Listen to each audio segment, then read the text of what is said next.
Program's starting now, Cohesion. Morning, Stevie. Morning, all. How we doing? Excuse me. Right. We've got just over 5 minutes to the open. We've had the GDP figures this morning for the pound, which came out as a positive, which is big news for the pound. So we were 0.5 expecting a 0.2 decrease, which is a 0.7 decline. And what we actually got was a 0.4 decline. So better than expected for the pound. So looking at the pounds this morning, we've had a positive reaction, obviously, when the news came out. Nothing dramatic on the GDP. So it's not, I can't see the ecstatic about that, obviously. GDP is less important because it's not something that really affects the value of a currency as such, but it does affect monetary policy a little. So I'm not surprised there's not a huge reaction, but again, it is a plus. So it's positive for the pound. So that's good news, but the pound is still a massive sell. I don't think that's going to change anytime soon. Morning, Diamond. By the way, guys, don't expect any money today. It's Friday the 13th. Forgot to say. So yeah, it's all. We'll see what impact that has long term, but I'm not expecting anything dramatic really from it today. So we will see what happens.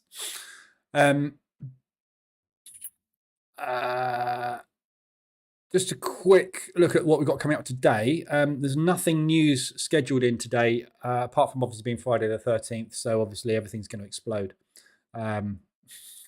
It's a Friday. We usually get a trend day on a Friday anyway. So hopefully we get some decent movement in the open this morning. But yeah, so we've just got literally University of Michigan this afternoon. It's very hit and miss, University of Michigan.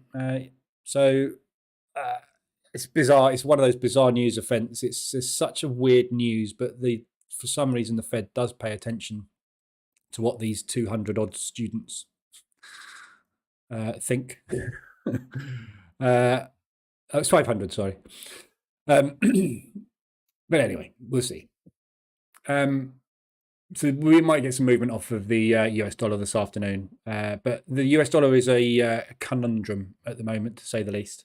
Overnight news, we've had a bit of French news coming through, but apart from that, the main news obviously is the GDP figure, which is good. I'm trying to scroll down.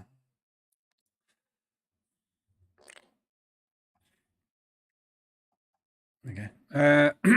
What was that on Kazakhstan? Approval from Russia to export 300,000 tons of oil to Germany.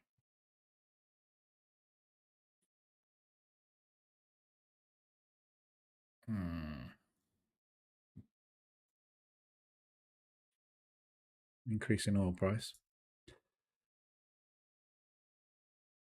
More intervention from the yen.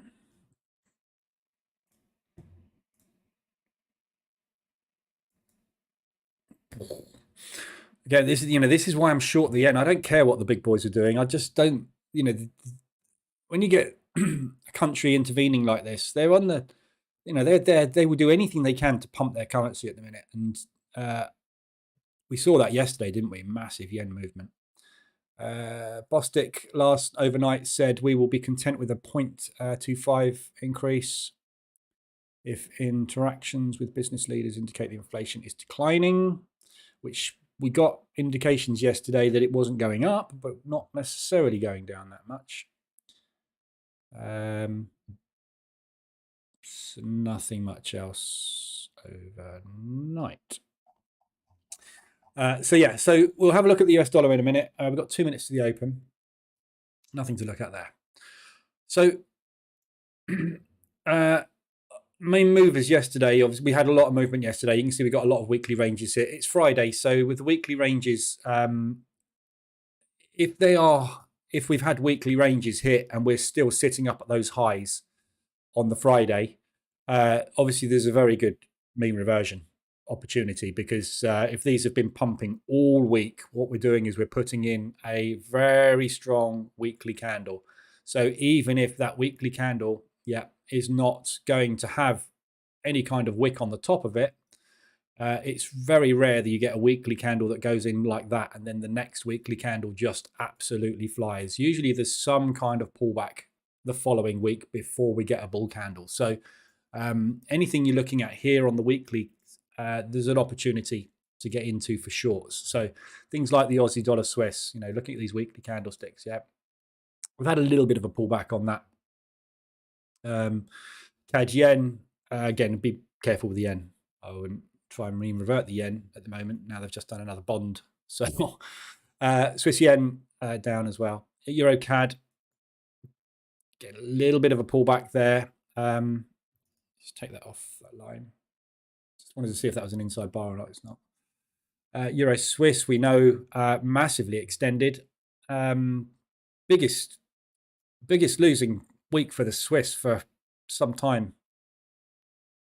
So that'll be an interesting one. But whether we're going to get any more movement today, we will see. Euro New Zealand and Euro US are the other two. Fairly strong, just coming off the highs. New Zealand dollar yen, again, be careful with that one. But yeah, so all of these opportunities, that Euro Swiss specifically, is coming down this morning. Obviously, we started that yesterday. So, we've had a nice 3-bar reversal kind of pattern going off of a shooting star. It's retesting at the moment. This is probably the best candlestick structure we've had, looking like bearishness all week. So we're doing an M15 reverse alert retest at the moment. So if you fancy this short, that's where you want to get in. Morning, Luke. Markets are open. Big move down on the DAX at the open. So looking at the DAX, we're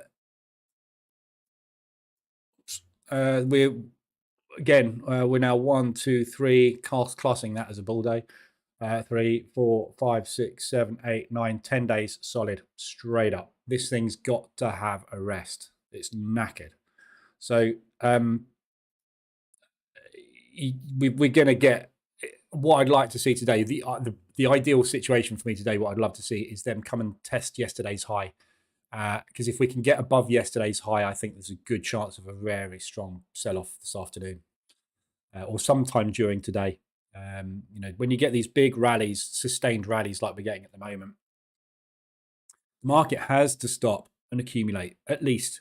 So if it's going to do one or two things, we're either going to push or we're going to get a profit take pullback, or it's going to push and we're going to get accumulation. So if we're going to have an accumulation, you just want to buy every push, because you're going to get this style of candlestick going in with long wicks at the top. So imagine that happening today.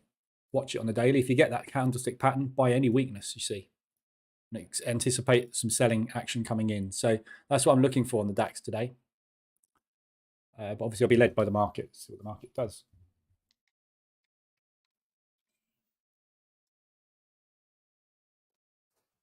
So good day yesterday. Opening range breakouts. Did $1,500 yesterday. 30% increase. I don't think I've set the dashboard up right, have I? 5K. That would be nice, wouldn't it? 30% increase in a day. I'll take that. That's more like it. 3% yesterday. 4.6 the day before. Bank of Japan to conduct additional JGG buying operation on January the 16th. That's just come in.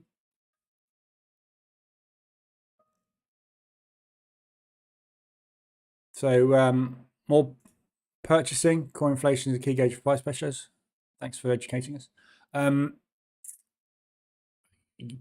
This yen, I really want to sell the yen. Really want to sell the yen. Amount to be decided based on market conditions.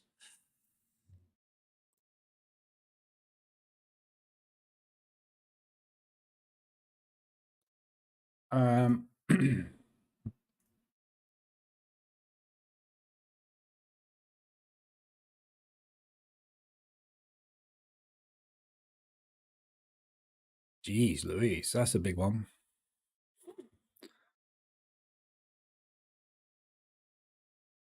Uh, 36-point opening range this morning. Straight down into those lows.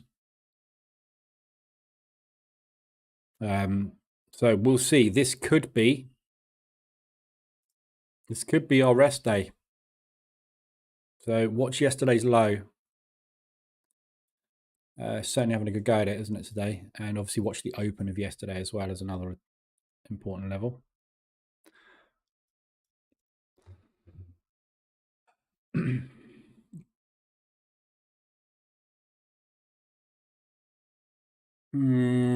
So that's yesterday's low, obviously, but that is the new spike. So I would mark up probably there as well. It's a big old opening range. That it's going to be quite a tricky one this morning. If we don't get follow through volume, we might just flop about a bit. So we'll see what happens. I've had a look at the pound pairs so far this morning. Just looking at obviously instant opportunities. There's nothing on ADR yet today, so nothing's been moving over Asia with any aggression. Obviously, all these weeklies you've got the opportunities on. So if we look at the smaller time frames on these weekly opportunities, we've got the Aussie dollar Swiss. Obviously, after yesterday's fallout with the US dollar, we haven't really had any movement on anything. So this is very extended, the Aussie dollar Swiss to the upside. We've taken out yesterday's high during Asia. So the liquidity run, if there is one today, is done. So there is a good opportunity for a short there, playing it back into the propulsion gap or looking at this support. So there's not a massive amount of room potentially before you're going to run into some trouble. The CAD yen, obviously all these yens, it's entirely up to you, but I'm not inclined to try and mean revert the yen at the moment, especially after they've just announced they're going to do a new bond purchase on, where are we? Monday. I'd be a bit worried about trying to mean revert this because I would expect more strength on Monday, but that doesn't mean it's not going to come back today. Ready for Monday. So we'll see. But be careful with these yens. Swiss yen is obviously very extended. Euro CAD, massively extended. We've done nothing but go up all week. There's a potential for a retest of this propulsion move, which is going to take a while. It's 175 ADR, so you're not going to get there straight away. We've got Euro Swiss, which is the biggest of the week because of the Swiss francs weakness. So that one is the one that's retesting. Again, nice opportunity to get in short on this. Quite like this, actually. Or do I want to, though? It's counter trend. I'm not going to take it. I'm going to behave myself. I'm not going to be naughty. I should be buying it. I'm not going to sell it. Got me into trouble, didn't it? Going against my my fundamental bias, as we know yesterday. Euro New Zealand. Again, push. All euros are strong. Euro US dollar. Really want to short this one, but the market is not happy with the US dollar at the moment. I get the feeling we're getting to terminal velocity on the US dollar. And we're going to see it sideways shuffle for a while. Morning, ladder. In which case, it's going to be quite tricky to figure out biases on it. I'd still be more bullish than bearish. US dollar Swiss now has gone again into a buy. We've got sentiment on side now. So I'm still bullish on the US dollar, but I'm kind of neutral bullish, a little bit like I was with the euro towards the end of last year when we saw the euro starting to push. So it's difficult to tell where this is going. I want to give this a day, really. I want to see what the market does today. If they can bring it back down into this area, I would be more inclined to look for some strength on the US dollar. But if we just accumulate here or we have some more upward movement today, that will kind of indicate that the market had factored all the moves in that we've seen, and they are not happy with the US dollar. But looking at COP positioning on it, you have to you have to say that, the market at the moment is massively long, but don't forget all these figures are delayed by a week. So I'll be interested to see how this updates on Saturday, or to this evening, as to whether we pull back down a little bit more and a few less longs in there. And then obviously we need to factor in what's happened this week with all the negative movement. So obviously this is delayed because we get Tuesday's figures on a Friday, a week behind. So if you factor in the fact that we've had lots of negative movement this week, if this moves down when I get the new report later on today or tomorrow, I would say that you should probably be leaning a little bit more that way, which makes us neutral US. So it's difficult, very, very difficult to read the US dollar at the minute. Got a lot of follow through. So this is a double bottom buy on the DAX at the minute. So that's your US dollar. And the other thing we've got obviously is New Zealand yen, which again, very extended. Up to you. I'd be a little worried about long in this, but tricky. Very, very, very extended. Look, this is what last one we looked at, wasn't it, yesterday? Massive extension all the way down there on the hourly. We don't get extended that far very often. Very rare to get down here, and then we get that. So I really do think there's a good chance of a pullback on this, but my brain and my heart is telling me that they have just literally, and that's really nailed the coffin for me on this one. They're going to be flogging more on January, which will pump the yen. Whether it will pump it much, they haven't released how many. That's the thing. That's the key. How much more? It's like we're not sure how much more money we want, how much more we want to push our currency. They have the power to do this. This is the Bank of Japan are one of the very few countries that actually do interventions. The International Monetary Fund frown on it a lot, but there is no law to say that you can't manipulate your currency if you deem fit, which they do. So I suppose the US do in that respect as well. N2 money supply, they print more money. So it's the equivalent of printing more money, which obviously does not help any way, shape or form economically. Just printing more stuff just screws your economy further. Look at them. Was it the Mexican, isn't it? The peso and the Brazilian real or whatever it is. If you actually wanted to go and buy a Mars bar in Brazil with cash, you would need to take a rucksack. It's that bad. The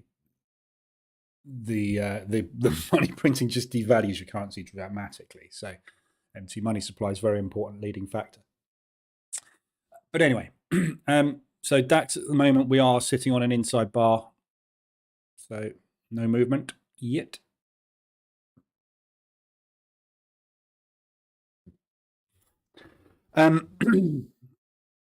Right. So that's those covered. The RSI dashboard is lit up like a Christmas tree. There are opportunities all over the place at the moment. So obviously try and take into account bias where you can, and obviously what side of the market the retail and COT are positioned on. Looking at the intraday, we've been watching the euro US dollar and the pound US dollar for indications as to US dollar strength and when they might move the US dollar in our direction. They have not changed this at all. The retail crowd are still massively short euro US dollar, which means they are trying to, as I have been, long the US dollar, and failing because all they're doing is they're dropping it. So until this starts to increase and these sellers start to give up, that will give the market an opportunity to come and hunt liquidity on the other side of the retail crowd. And that will start some kind of movement on the US. We've seen that happening here. This was sitting up in the 60s and the 70%. We're now down to 53% short on the pound. The pound US dollar guys have given up. Yeah. These guys are now starting to long the pound a lot more because also we've seen positive GDP figures coming out this morning. So pound US dollar, I would say you want to start getting short on, which I was previously on the account. So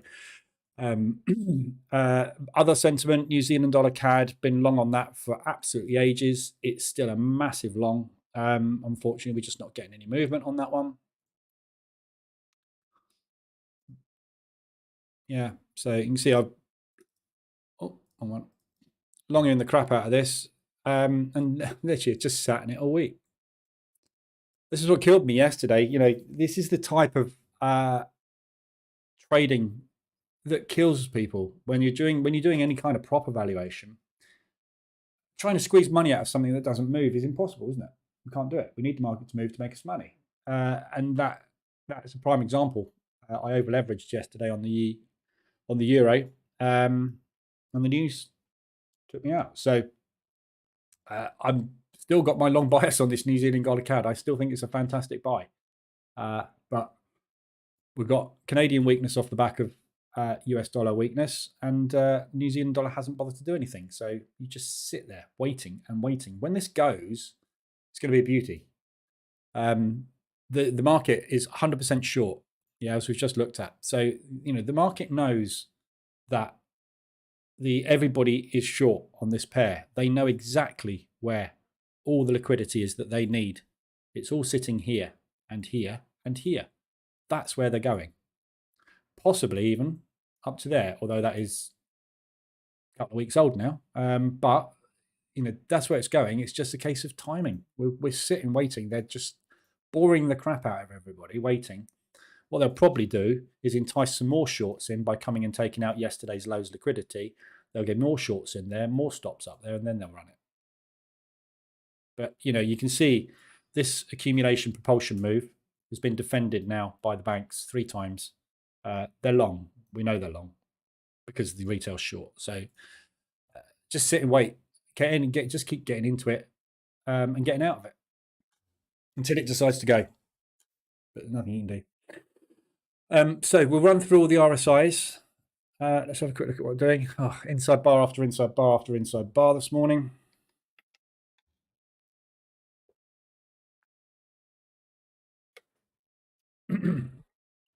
At least it's not whipsawing us.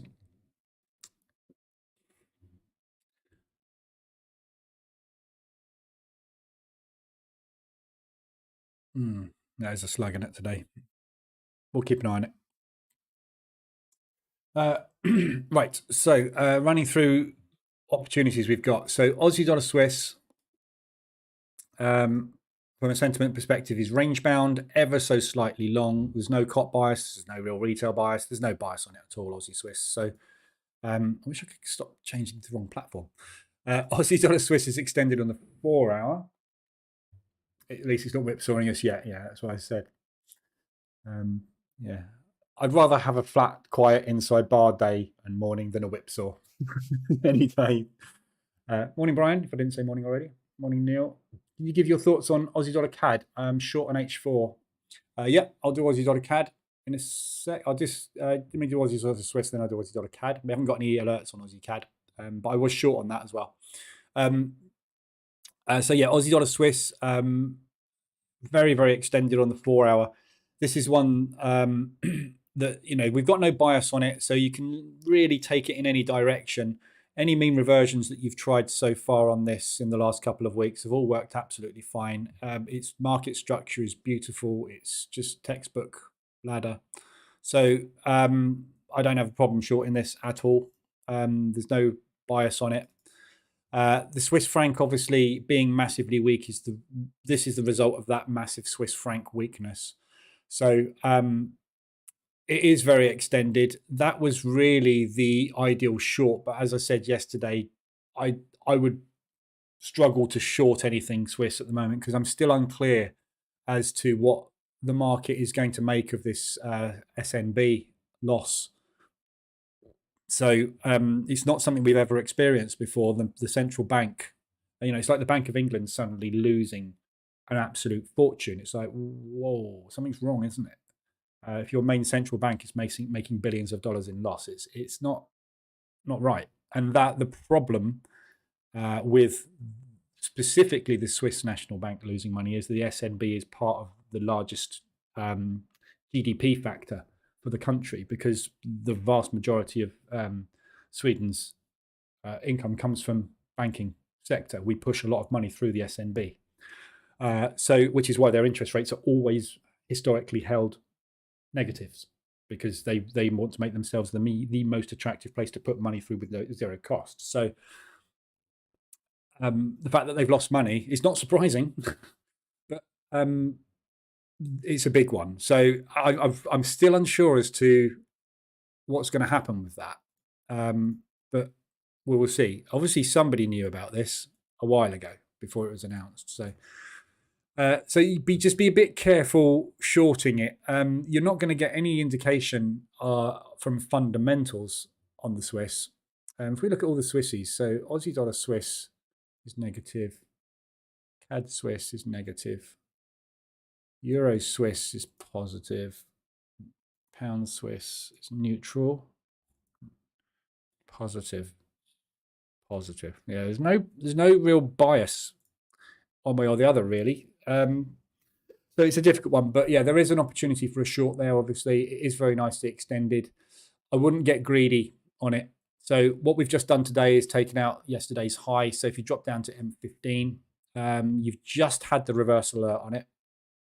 Again, this reversal alert, this is the whipsaw. So, but you've just had your reversal alert there, and we're now retesting. So this is actually a really good spot for a speculative short with a nice tight stop.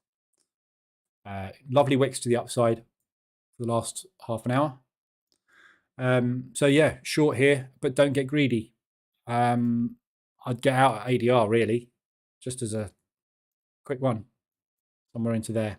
So if you look at that ADR level, 125, you flick out onto the 4-hour chart, look where 125 ADR is. You're looking at a pullback down into here. Look at the previous pullbacks. Yeah, don't get any more greedy than that. Aussie dollar CAD. So yeah, Aussie dollar CAD. I'm short. Not on this account because this is valuation. This one blue. But I was short, and I still would be short on this. So Aussie dollar CAD. Again, it's a slightly negative bias. There's no advantage either way at the moment. We've got retail offside, so that's not great. But yeah, no, I like it as a short. 4-hour, it's not extended. It was extended here, which is where I got in, as you can see, and I took that nice profit. On the hourly, we had an extension back there. That's where I got in, wasn't it? But it was pushing. So I was in from here and here. Well, I still am on my other account, but short. So yeah, like it still. Don't see any reason why this isn't going to remain range bound. And obviously, if we're going to remain either in a slight up channel, as we are at the moment, or we're going to remain and start to roll over into a range bound drop, this is where you want to be selling it. So looks good. For lower time frame, you've had a reverse alert retest this morning already. So you've had the retest. It has pushed up higher. So that's really the retest, isn't it? M pattern. Break of Asian low today should see us come back down and retest yesterday's low, excluding the spike or including the spike, which would be ADR. And then you've got the previous day's low there as well. So there's liquidity down here to aim for the market. We've got this propulsion gap, which hasn't been tested. Was tested once as soon as they went, but we haven't come back and retested. So, you know, that's where I'll be looking. Aussie dollar CAD.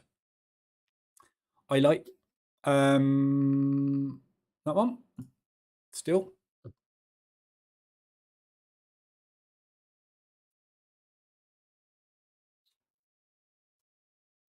Aussie dollar, New Zealand dollar. I'm going to go for the 4 hours first.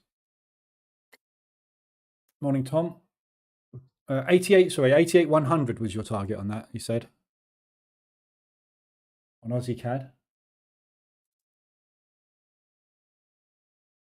88 100, that's miles away.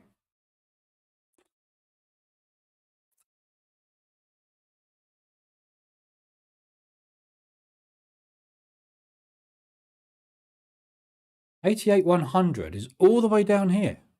Okay, well, yeah, you're playing a long-term swing on this then, aren't you, obviously? I mean, there's no bias short on this that's that strong.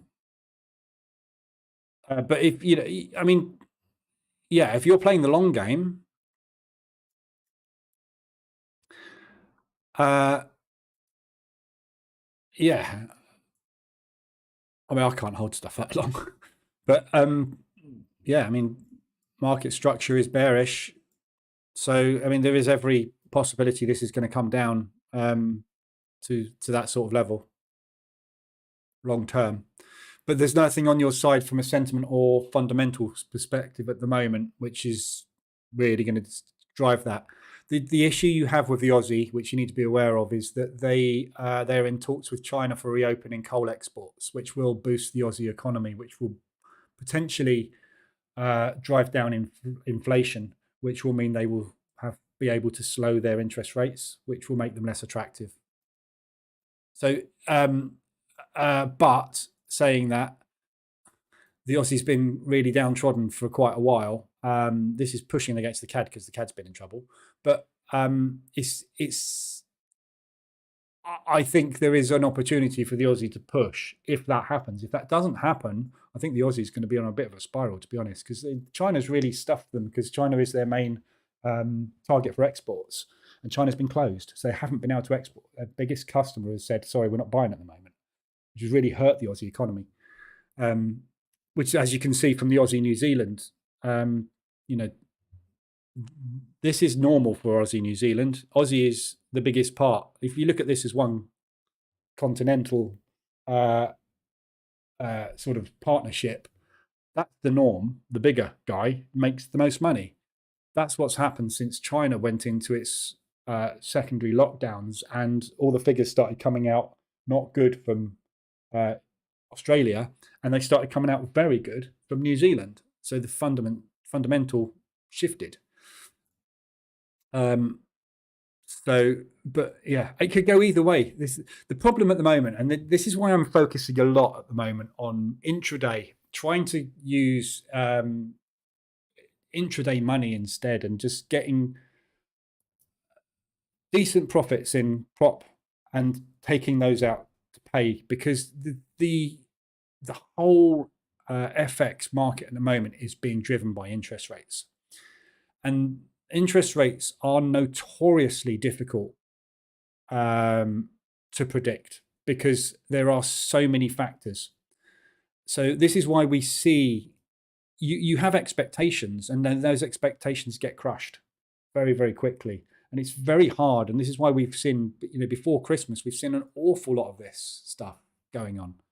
You get a lot of range bounds, so you want to be looking at taking highs and lows a lot more on a lot of FX pairs, and it's very, very difficult long term. So when you start talking about targets that big, every month we're getting new interest rates out. Every quarter we're getting new projections.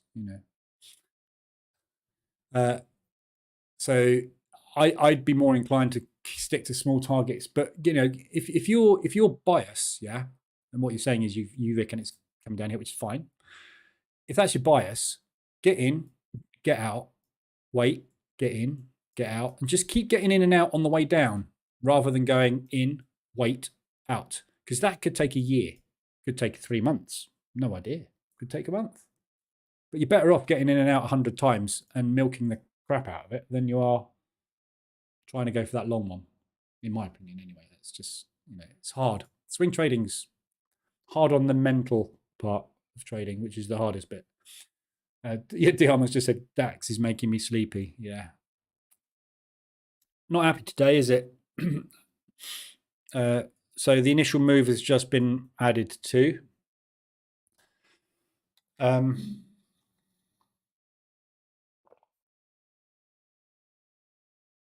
See if we can get a break out of that low. Not going anywhere today at the moment, are we?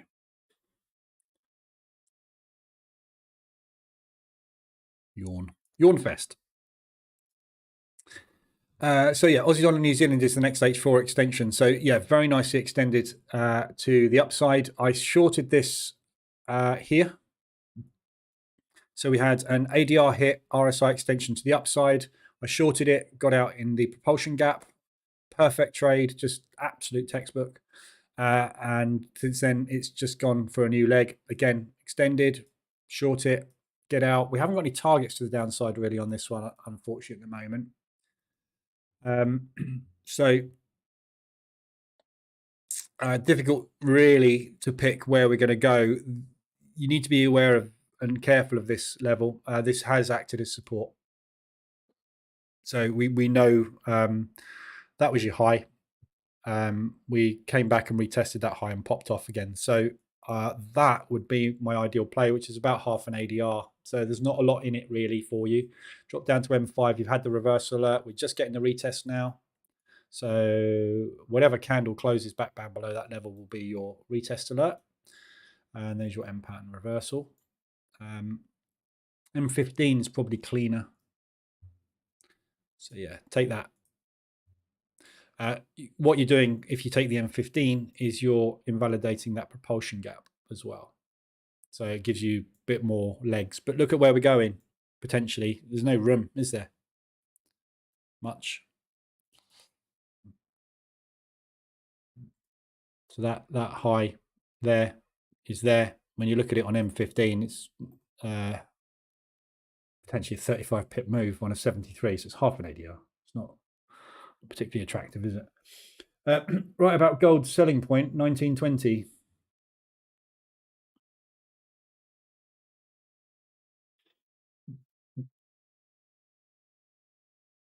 Did I say it was going to 1920? Oh yeah, I did.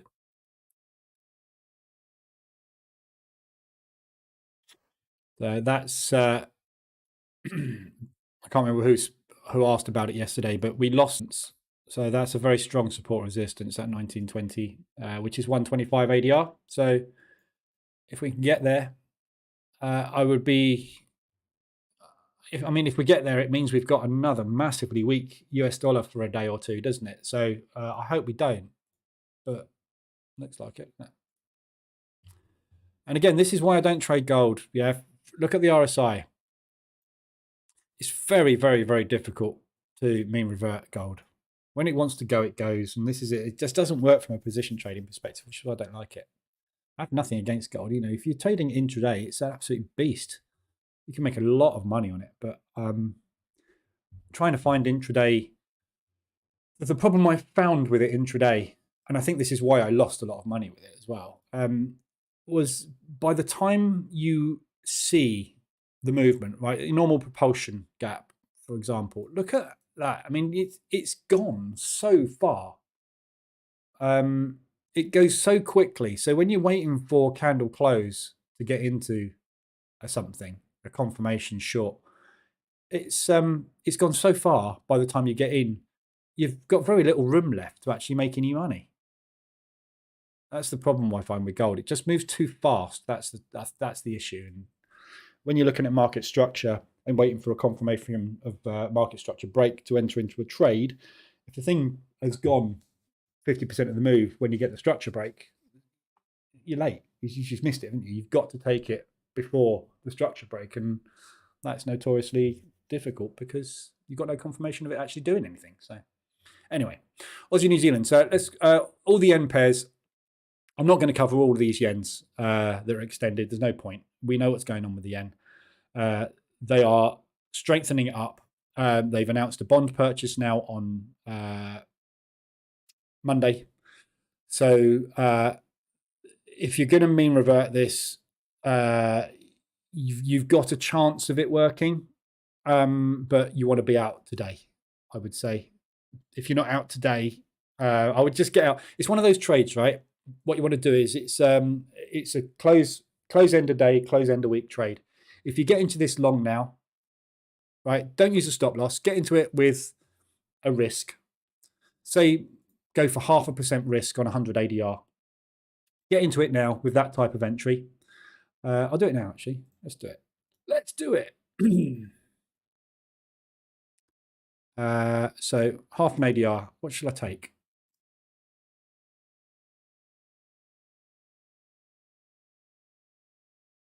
Do I want to take Swiss yen when it's that extended? Not sure. It's US dollar yen.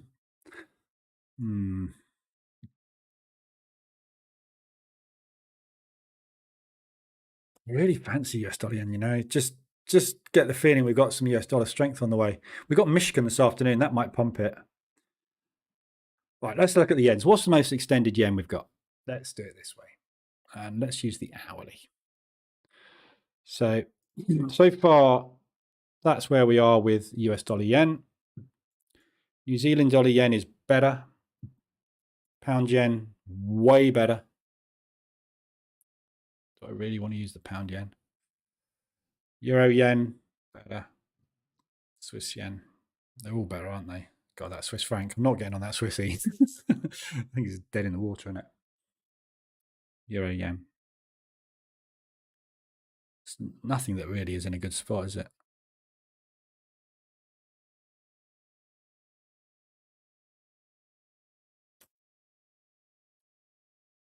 Oh, what's the most bullish thing we got from a cop perspective? Euro. Right, I'm going Euro yen. Still no movement on the DAX. Right, so Euro yen I'm going to take. So, where are we? Euro yen.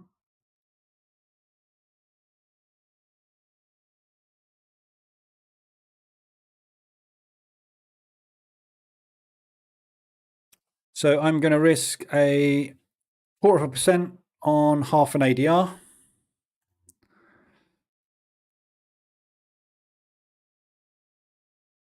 So I just want to change my dashboard because my dashboard settings are wrong for this monitor. 7, just save that.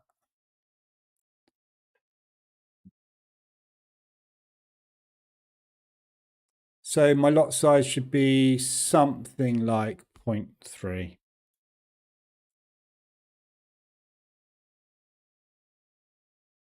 I'm going 0.4 for a laugh. Right, Euro yen going long. Oh, in a minute. Hey, so the risk on it would be something like a couple of $100. So it's not a massive risk, but I'm not going to put that in there. Yeah. Let it do what it likes. If it pushes down to ADR today, I'll take a second position on it. But what I'm going to do with this trade is, regardless, this evening, I will just shut it. So it's basically it's what's called a close-in profit exit. And this is something that Larry Williams came up with many decades ago. The idea is you don't use a stop, like the banks. He's an institutional trader. He didn't use stops. He gets into positions, he dollar averages into the positions, and he closes in profit. So the idea is you get in again. And let's say you're playing this on a multi-day basis. I'm just going to play it intraday today because I don't want to be there on Monday when they do the sale. Get in there. And basically at some point it will do that. And if the sum of these 3 positions is positive, at the end of that day, you close it. Simple as that. You just keep doing that. All you do is you scale in line with where you think the thing is going to go. And when it gets you to a positive, and that could be a plus $1, it could be a plus $1,000. Whatever the market is willing to give you at close of day, on the day that says plus, you close it. Yeah. And that's one of the premises behind Larry Williams' smash bar strategy, the end of day close, or the in profit end of day close. So that's what I'm going to do with the yen here. I'm going to go long on it. I'm going to monitor it. The market reversal alerts EA is going to get me in to a position on an M5 reversal alert, M5, not M15, as well. So I will get into another position on this if it reverses here, for example.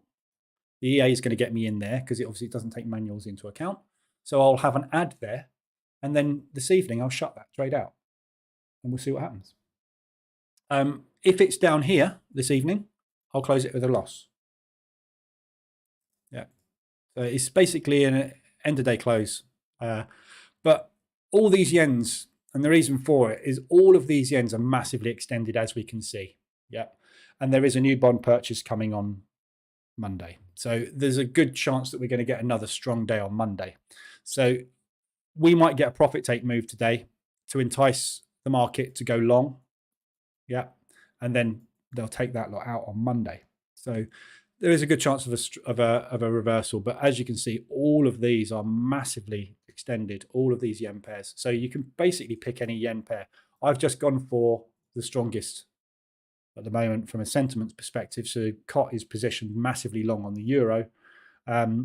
Swiss yen is the strongest, but I'm not getting in front of that Swiss. That's the strongest at the moment, but obviously it isn't, because the Swiss franc is absolutely collapsing at the minute.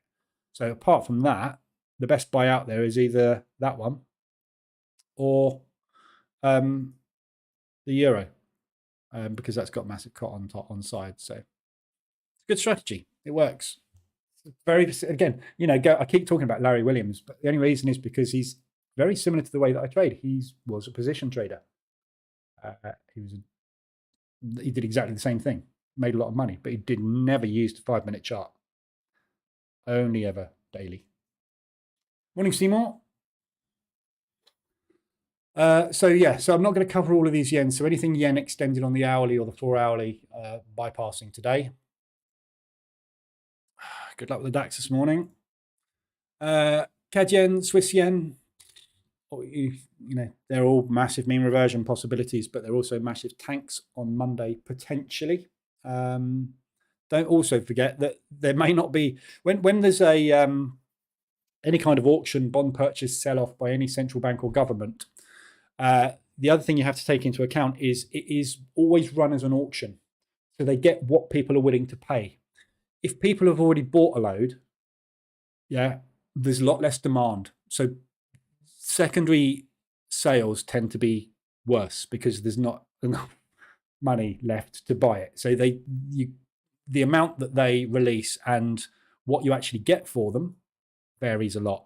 And you'll see this coming up in here. It'll be in Financial Juice. You'll have the results of purchases coming through and how much money was generated by them. So, you know, pinch of salt, really. EuroCAD. Yes, Euro Yen. I've been looking at the potential head and shoulders on H4. Whoop, let's have a look at H4.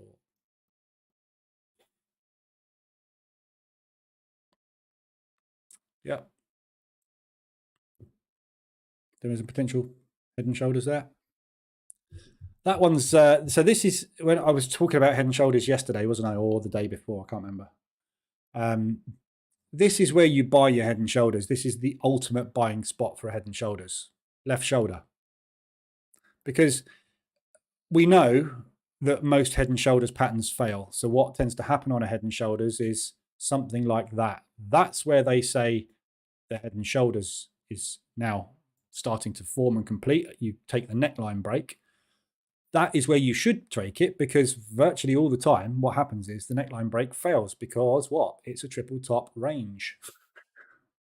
80% of the time the market spends its time in a range. 20% of the time it spends its time trading, which is why mean reversion is the best strategy you can use, because 80% of the time that's what it does. So, you know, this is the trade, isn't it?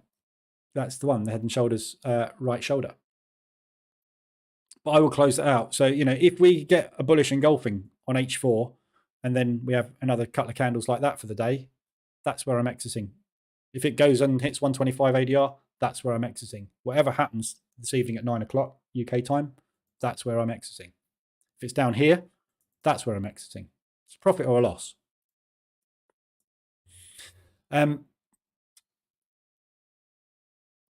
EuroCAD. So EuroCAD's just come off double top. RSI extension, you missed it. That was this morning. Euro Swiss. We've had that this morning. It's now retesting. Again, this Swiss franc today is struggling, really struggling. This is really extended. You know, I am still in a trade on this, but I'm very, very close to closing out, because it's, I'm just worried about this Swiss franc. I've not seen the Swissy do something like this, this fast, this hard, and this sustained before. This has shocked the market a little bit, I think. So I'm not sure I want to be in a mean reversion on the Swissy. The same as I'm not sure I want to be on a mean reversion long term, that is, on the yens either. So it is very, very extended, as we know, on the hourly, we've just come out of extension, but look at the divergence. I mean, this is never-ending divergence, and it's massive. It's not just divergence, is it? This is a parabolic divergence. You very rarely see this. So this is either going to absolutely collapse, or we're going to see the RSI just come straight back up, invalidate that divergence with an accumulation, and it's going to push. So I don't know on this, but if this is one of those, you can get into the, it's the same as the catching the falling knife scenario, isn't it? You just get in and get in and get in and get in and get in. You get stopped out so many times, you just give up. That's when it goes. It is going to go at some point. We are going to get a pullback on this at some point. When it's going to happen, though, jumping in front of this steam train, very difficult to predict. So I would shy away from 5-minute time frame on this, because you're potentially going to get quite a lot of invalidated reversals. Market structure is going to invalidate potentially a few times. So anything M15 or H1 we've just had it. So you're retesting right now. So if this is going to be the start of the M pattern, right now you've not got a bad risk reward, have you? Stick it above ADR, you stop. So if you got in now with something like a 25-30 pip stop, that's not a bad risk reward, is it? Potential reward is a return to origin, which is 165 to the downside. So there's a pretty good risk reward, isn't it? So I quite like that. But I liked it yesterday and the day before, so don't know. Swiss is a bit of an anomaly at the minute. But very good potential there. If you want to be really safe on that, I mean, for me right now, looking at this chart, the safest entry for me would be 2 entries. One under this candlestick, because that candle gives you the retest. And then another entry under that candlestick as an addition to that trade, running on yesterday's low and ADR today. And that's where I probably want to get out, in case we go into a long-term accumulation on this and never actually come back down and retest this propulsion move. This is when the news broke here. So, you can see it's so strong. It's quite a dangerous thing, I think, to try and mean revert. But equally, there's a massive reward in it as well, isn't there, potentially? So. Tom, first day here. Can I do a question? The retail sentiment you showed before, how can it show only retailers? Well, this, you mean this one, or do you mean COT?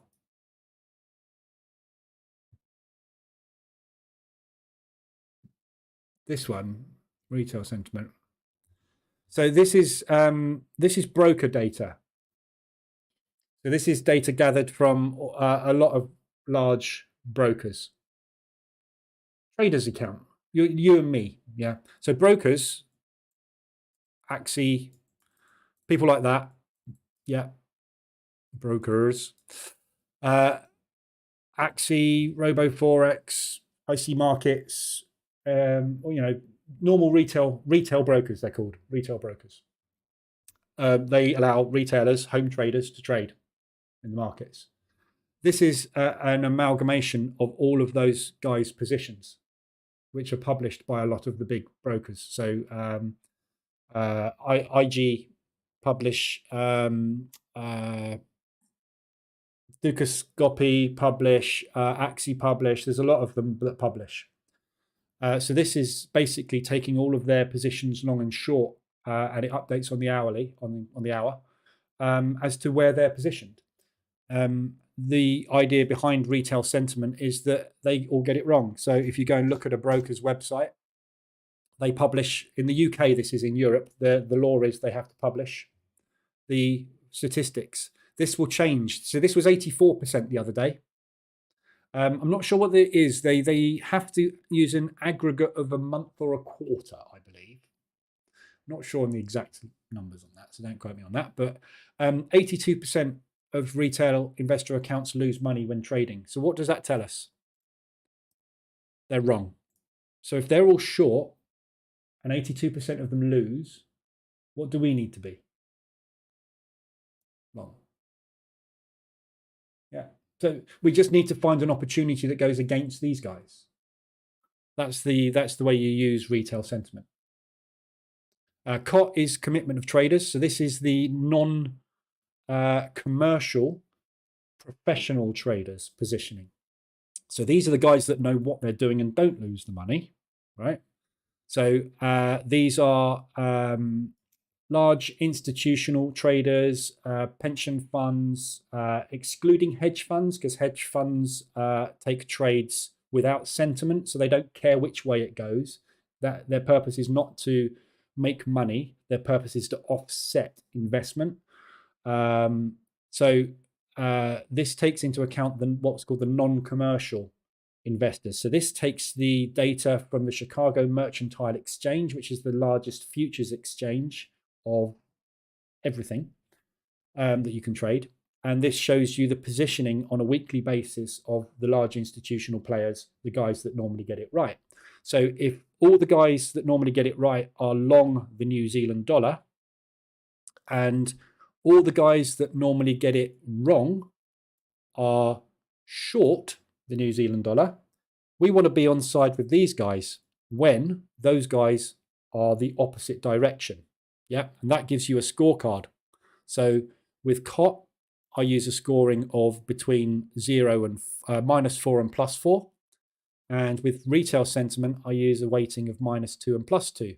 So if you've got all of retail, long New Zealand dollar and short CAD, and you've got all of COT, long New Zealand and short CAD, you'll get a +4.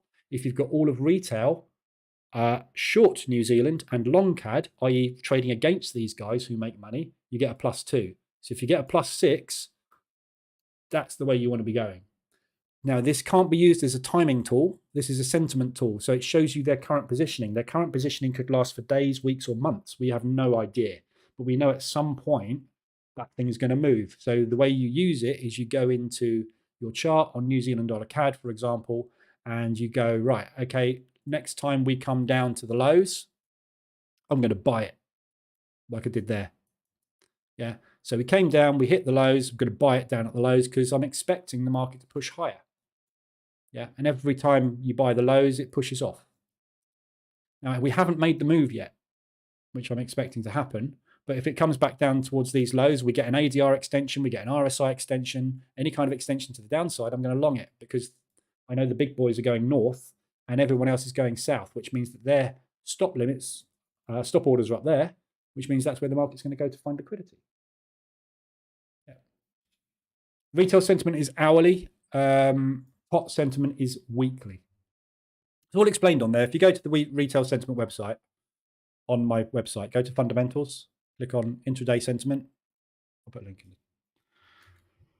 in the chat and you can go there at some point. But it does explain intraday sentiment there. But if you go to that page, retail sentiment, and that page, there's a much more detailed description of what it is and how to use it.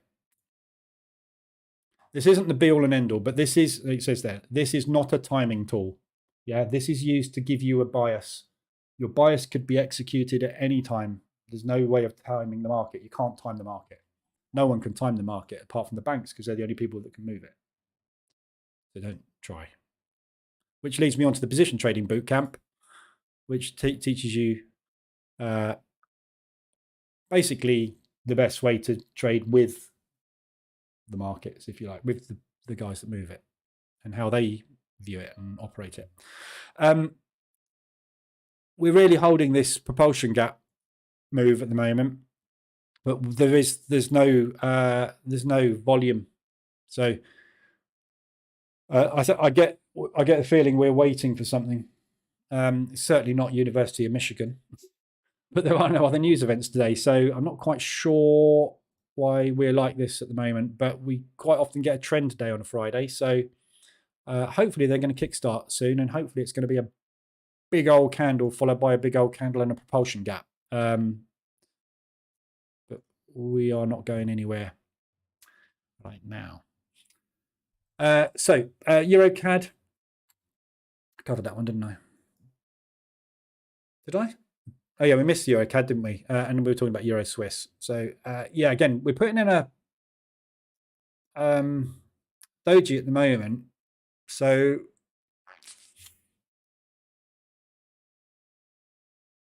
yeah, look, I mean, that's a propulsion gap. It's not a proper propulsion gap because there's no accumulation before it, but it is a very large order gone in, and it is being added to. So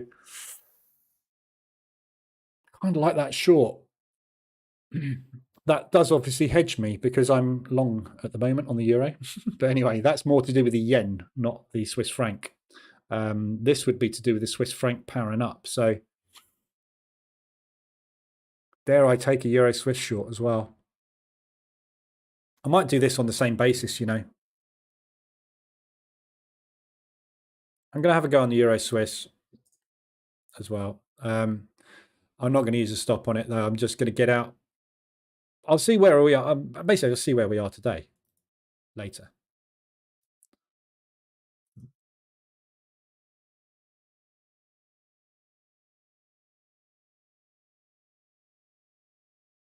I did change that to a 7, that dash, didn't I? Yeah. It's really hard to see at the moment. 0.7-ish. Did I put that on M5 as well?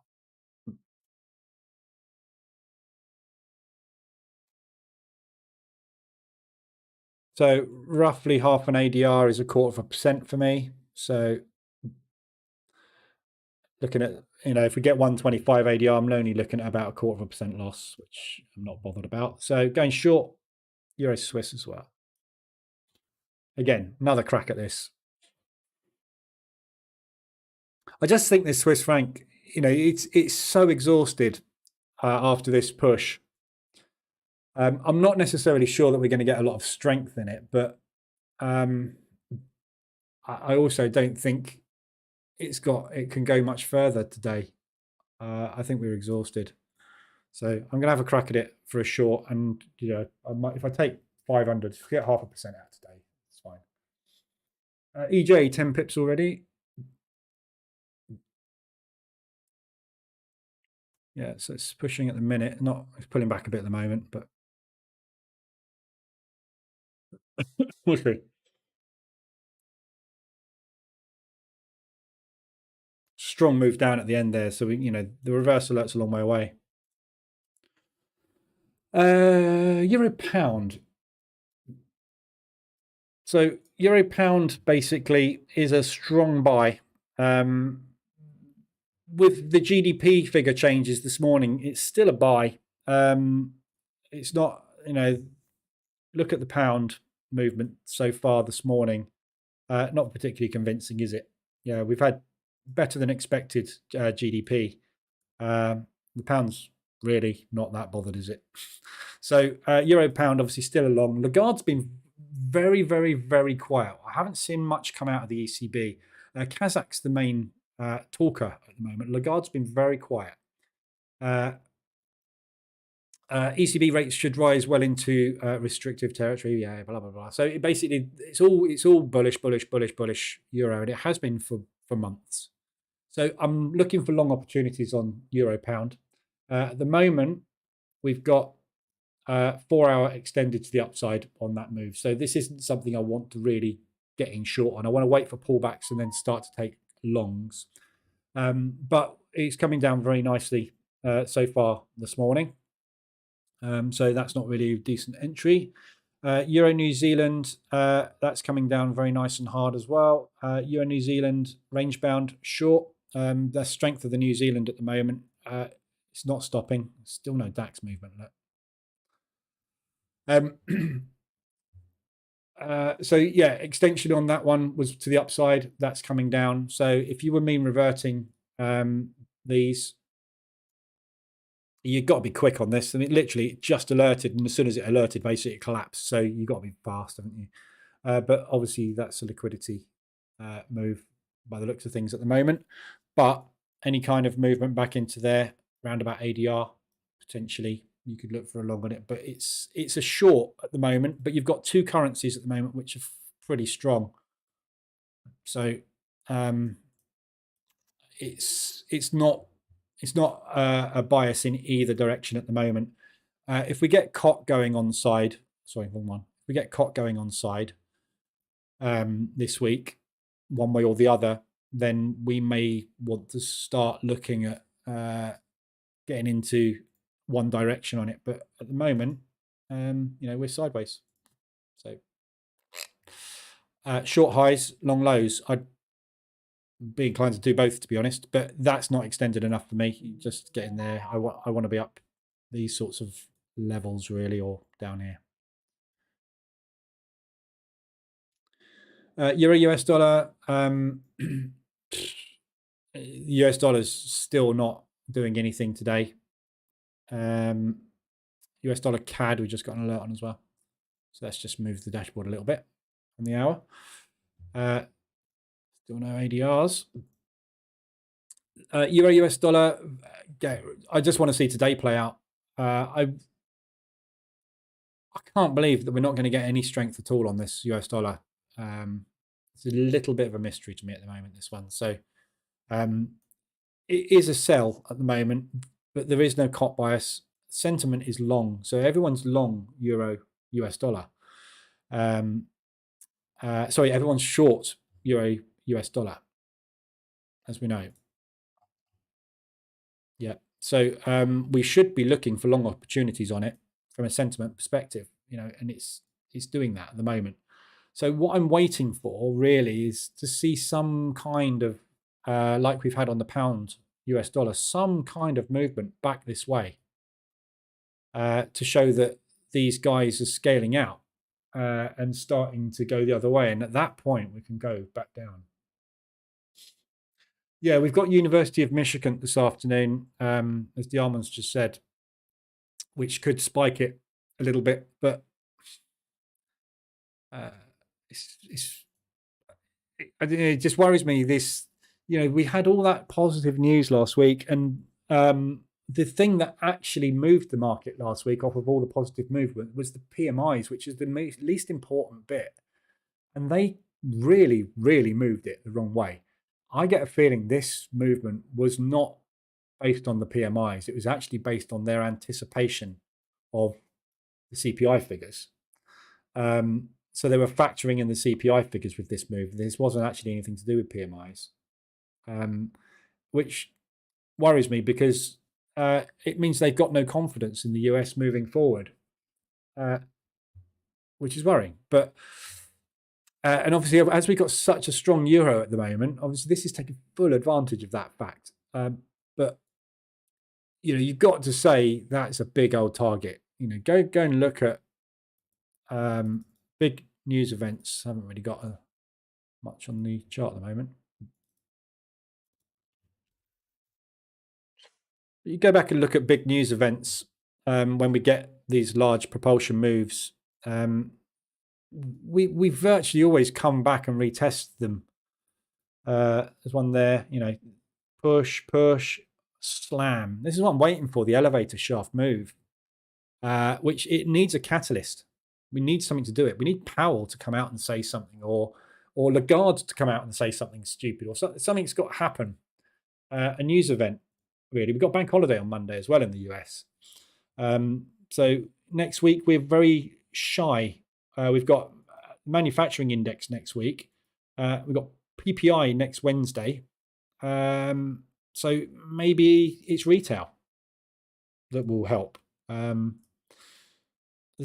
no euro news. We've got Lagarde speaking, but there's nothing else euro based. It's all like talking head and sentiment. It's nothing exciting. So we're running out of catalysts to drive this at the moment. And obviously, as we know, the euro has been very, very strong and it's taken full advantage of that. So I just still really like it short. But what worries me is every push we've had, the pullbacks have been so temporary.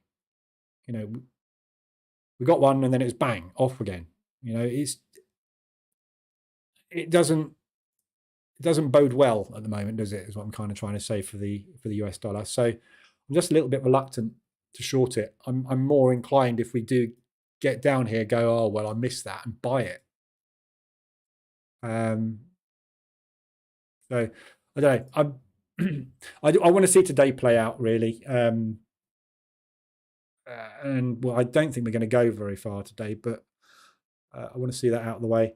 Pound yen, we've looked at the yens, New Zealand yen and US yen, we've looked at those. US dollar CAD, we've got on the hourly. If I go back up that way on the hourlies. So that's nicely extended on the hourly. We were extended again down there. This is obviously yesterday's news, which was just total whipsaw. They took out everybody yesterday. So if you look at here, which was Monday this week, basically what we did yesterday on the US dollar CAD, and this is typical across a number of pairs, anybody that's taken a long position this week was liquidated. Anybody that took a short position this week was liquidated. So basically all they did yesterday was liquidate the entire market, put in an inside bar and bring it back to exactly where we started. So it's just a liquidity run move by the banks yesterday. This is what I mean, there is no clues as to direction on this thing. And I want to see the market move somewhere to give me an idea where it's going to go. All they're doing at the moment right now, as far as I'm concerned, is liquidating everybody that saw that liquidity run and went long. They're all out now today. So I don't know if this is a move for the US dollar or if this is just a liquidity run and they're going to come up and run that next, which is quite possible, isn't it? So, which means US dollar strength. But equally, what we've had off of all this positive news is negative movement. So maybe we are just going to collapse. I really don't know with the US at the moment. And, this is a massive buy. It's tanking. COT is on side. It's tanking. Fundamentals are on side. It's tanking. It's not making sense, is it? Long on the DAX. That's a very weak buy, that is. Not sure about that one this morning. We'll see. So yeah, US dollar CAD. You're extended on the hourly. So if you're taking hourly RSI extensions, you're going to be dropping down to M5, looking for reversal alerts on M5, which is there. So M5 very nicely embedded and extended down there. And as I say, we're just taking that liquidity. So if you look at where you're going to get the reversal alert there, that liquidity run will be complete.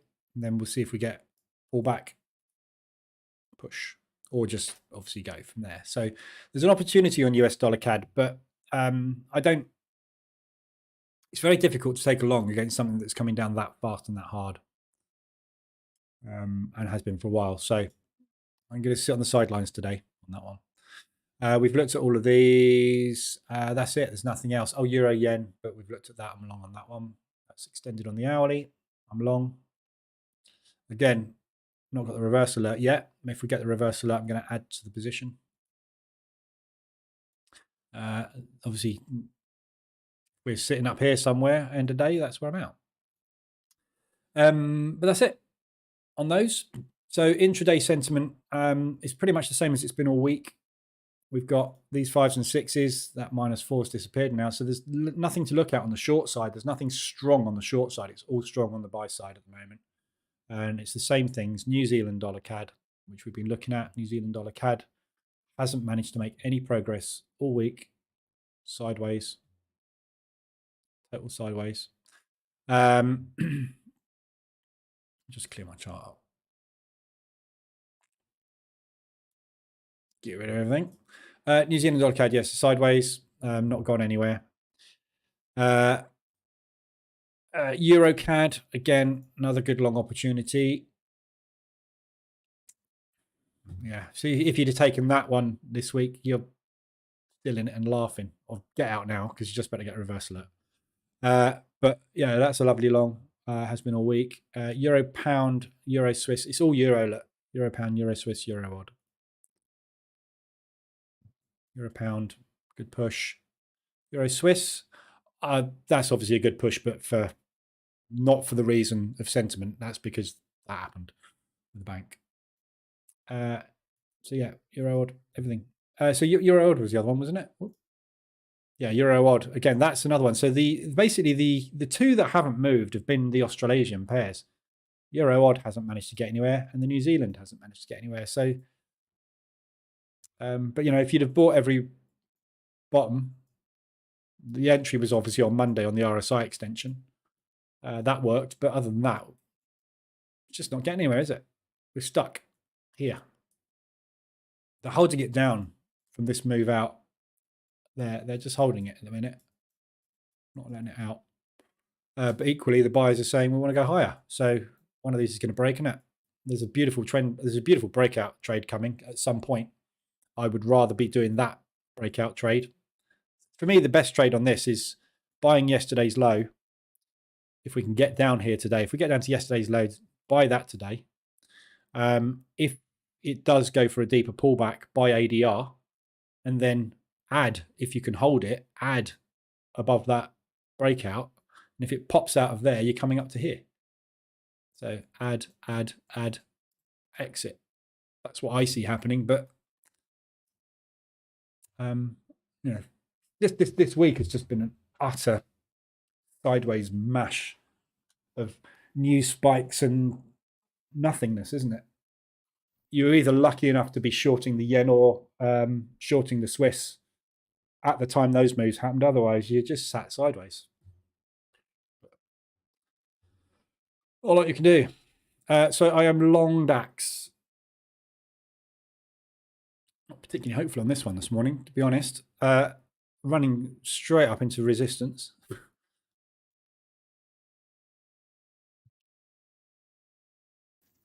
So looking at oil as well. Obviously, the long on oil is working very, very nicely at the moment. So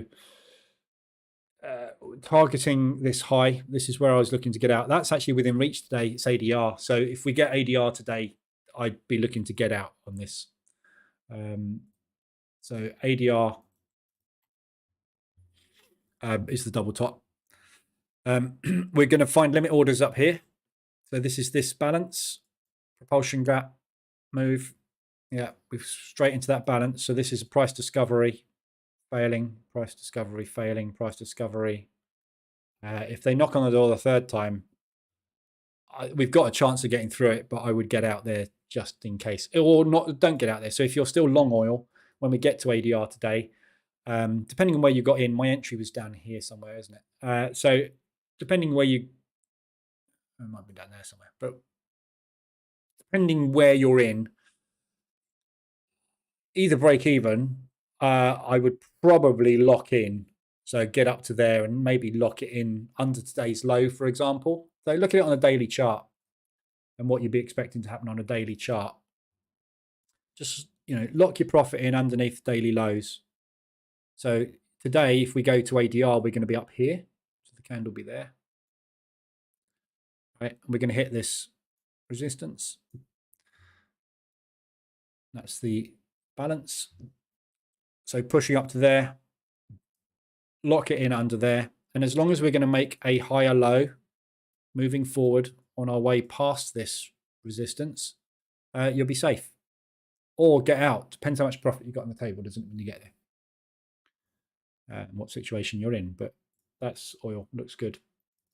Looking at the indices yesterday, the DAX, and it's just not stopping, is it? So like I said this morning, what I'm looking for today is a challenge on those highs on the DAX. So if we do get up to yesterday's high on the DAX, somewhere up in that region, I would want to be getting out, because I just get the feeling today we're going to get a down day. We get a trend day quite often on Friday, and after this 10-day move, you know, we need a break. So what I'd be looking for is something like that today, a pause day. We're going to need a pause today. So either we're going to get a nasty tight rotation day, all of that, which is exactly what we're putting in at the moment, or we're going to try and run the highs and then pull back and have a bear day. So that's kind of what I'd be looking for after a run of this strength. Looking at the FTSE, you're looking at pretty much the same thing. FTSE's gone even further this morning. Look at the FTSE this morning. Is anybody doing? Is anybody using the opening range breakout EA on the FTSE? Look at that one this morning. Gorgeous. Actually, where's the top of that candle? I can't see the top of that candle. There. So there's your opening range break this morning. Literally, the first candle was in, a little bit of a pullback, entry. You hadn't looked back. Beautiful. It's instant 1-to-1. I haven't looked at the FTSE at all yet. I haven't had a chance, but to do any testing on it. But it looks good. The FTSE's just very slow. It's just you know, it's a lot slower. Most of the time it's a lot slower. I say most of the time it's a lot slower. At the moment it's not, is it? The FTSE's the only thing that's saying, hey, bear market's over. Look at this. We're at new highs this week. So the FTSE's very happy right now. We've got that resistance. So if we get up to, right, so there's something to watch today. If we get, for any reason, if we were to get a 125 ADR today, I'd be shorting the crap out of that.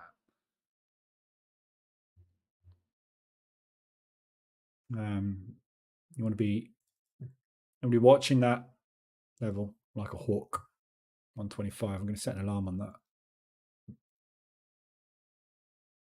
I'm going to set an alarm at ADR today, so I'll be watching that. I'm going to make that go off 10 times just so I don't miss it in case I'm not at my desk. So yeah, that looks really good. DAX, again, very, very choppy area that we're coming into. So this is the area of balance before, this is Christmas, November, December, before the bear market kicked in. So we're coming straight up right now. You can see the line obviously is all being drawn by the price, but we are coming up right into all of this lot. So we've had a very, very strong rally for 10 days, straight into the strongest support we saw before the bear market started, and then the crash. This is the first retest, which is why, as I say today, I've got this bearish bias. I'm going to let the EA trade it, but morning, Kenny.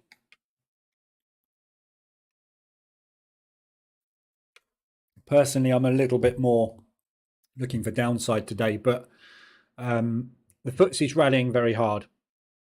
So if the DAX quite often will get dragged with the FTSE and vice versa. They move together because it's obviously the European markets all purchasing stocks at the same time. So if that, by the time we get up to there, the FTSE will be getting, that's oil, potentially up to there. Yeah, so there's a possibility, I think, today of these two getting to a level in sync.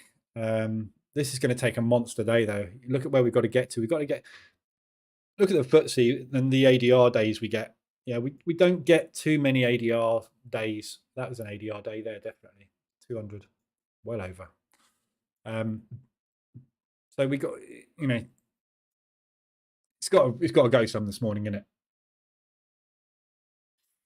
Are you trading oil? I'm long until hopefully it hits 81. Yeah, oil. I've just covered that one. I've literally just covered that one. Yeah, exactly. Right. There. So ADR, basically, if we get an ADR today, your options are, depending on where you're in, your options are either stop under today's low, and see if we get the break. Yeah, we're not going to break today. If we do break today, it's unlikely we'll hold, I don't think. But if we do break today, or get up to the double top, the triple top rather,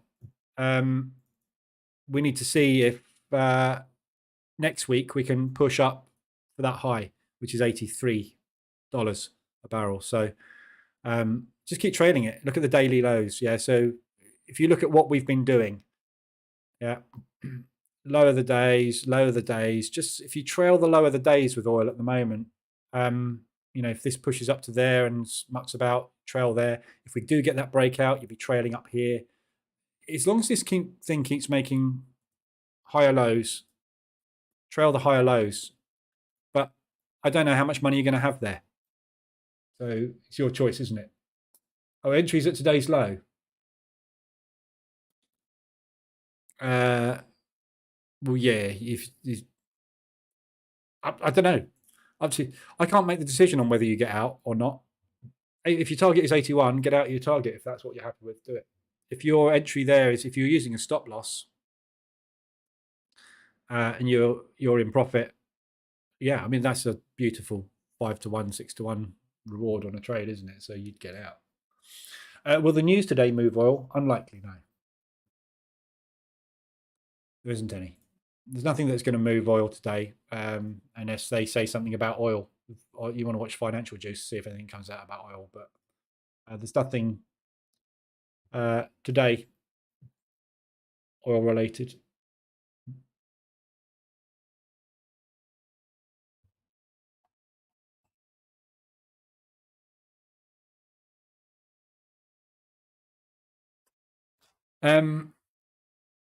So yeah, indices wise, yeah,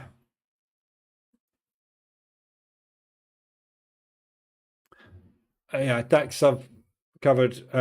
The US yesterday, we're on a 5-day rally at the moment, but the rally on the US is a lot less convincing. We've in the rally we've had a lot of selling pressure coming in off of resistance. We tried to push down yesterday, and the buyers managed to get just about back up, straight into resistance. We haven't managed to get anywhere near November highs yet, and we are still fully locked in this bear market.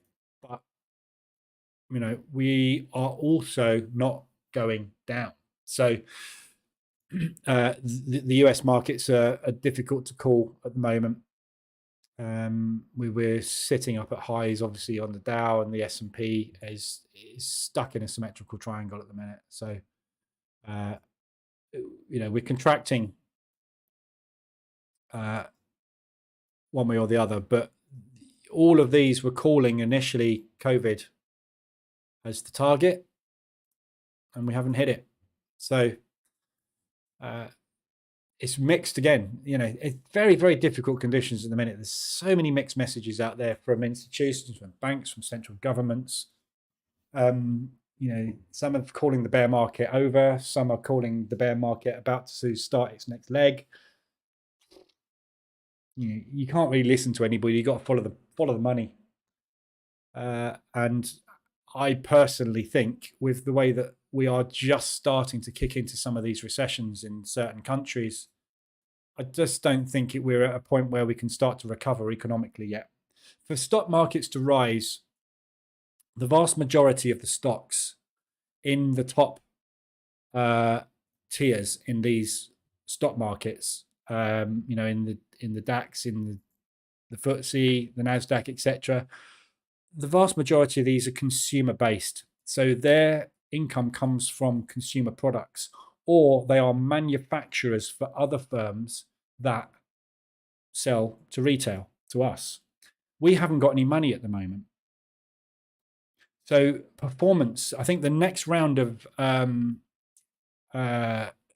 earnings we're going to get, I think we're going to find there's a few misses out there, which isn't going to provide confidence in stock sector purchasing, and money's going to move into other places, gold, for example. So I don't think this is over yet by a long shot, but also I'm not necessarily convinced we're going to hit those COVID levels on these indexes. So I would be more inclined to see something like that rather than our normal bull market or bear market. I'd be more inclined to see a little bit more of a confusion quarter like that. which makes it very difficult for any directional bias. But anyway, if you're trading 5 minutes, you don't need directional bias, do you? You follow the money. So tricky, isn't it? It's all tricky at the minute. It was tricky last year. Last year was tricky as a bag of monkeys. So if you haven't heard that term before, that was something my brother-in-law said many years ago. And it stuck. It's the first time I've ever heard that. Can you imagine trying to carry a bag of monkeys around? Quite tricky, I'd imagine, isn't it? On par with useful as a chocolate fireguard. So that's really what I've got for you this morning. No, there's not any movement is there at the moment, so difficult to do anything. But I've got the DAX long, so we will see if we can get these highs challenged. I got a feeling we might get a bit of a choppy one today, so we may well just I might go stopped out on this. We might try and crack the lows, but I get also the feeling that we'll make a move today. We often get a trend day on Fridays, so when we do get that break, there is potential for a decent move. But what I personally think the move today could be is that, and then we trend from here.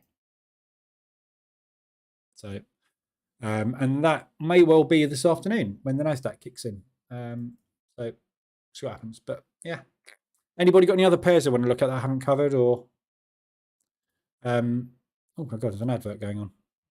I haven't bothered to turn the advert off on my one this morning.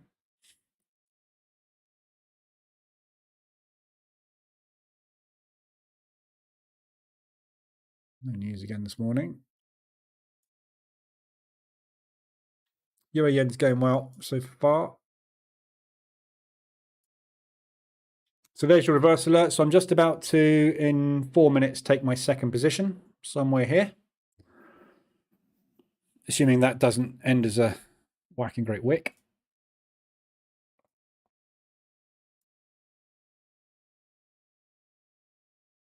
So the EA is going to take a trade on that reversal alert there.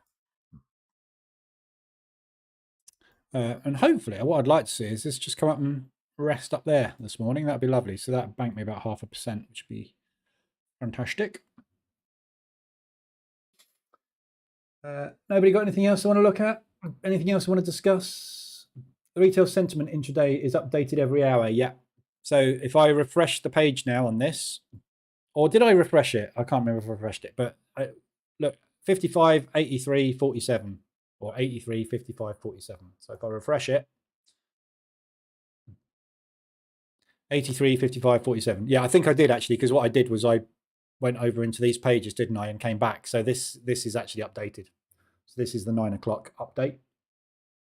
You won't find this moves much in the day, though. You'll be looking at this moving 2 to 3% at a time. Even in news, you'll probably find you might have a 5% variance. That's it. It doesn't move that often, that much. The reason it doesn't move often is because we're stubborn, aren't we? Yeah. Retail are stubborn, which is why they lose money. So, you know, let's take the euro US dollar, for example, as an example of what retail does.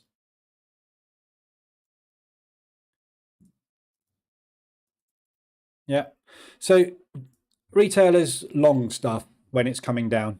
That's what we do. We try to mean revert stuff a lot of the time. That's what most people are trying to do. So price will start coming down and they'll be longing it. They'll get stopped out. And what they do is when they get stopped out is they long it again. So think about what you're looking at here. Yeah, retail, for example, being 83% short on euro US dollar. We look at euro US dollar. The reason retail are short at the moment is because it's going up. Yeah. So they will, they'll get in short here, for example, and they'll get stopped out.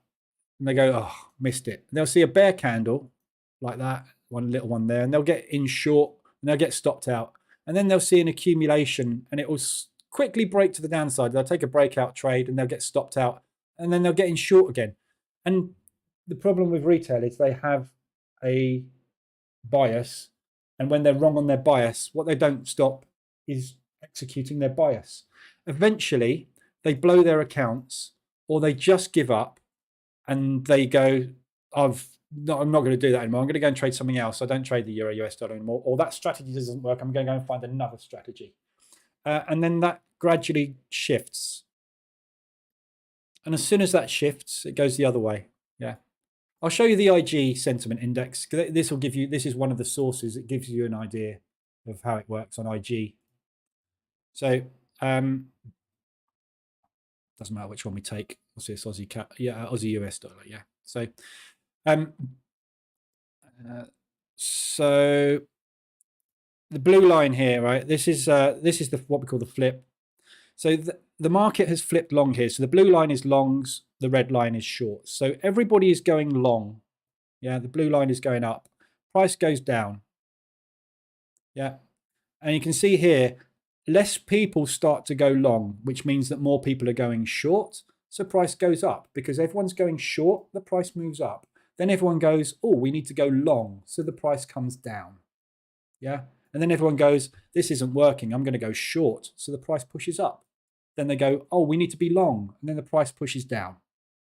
Yeah. And then everybody goes, screw this. We're totally wrong on this. I'm going short. So the price starts to push up. Price does the opposite of retail. The reason behind that, the mechanics underlying it, is if you are in the market with a short position here, your stop loss, your liquidity, your limit order to exit the market is there. The market's job is to go and find liquidity to execute for its clients. So the banks, the big 10 banks that move this market, have to execute large orders. So I've got $100,000 worth of euro US dollar trades to put on as a hedge for a company in the US. I need to find somebody to take the other side of those orders.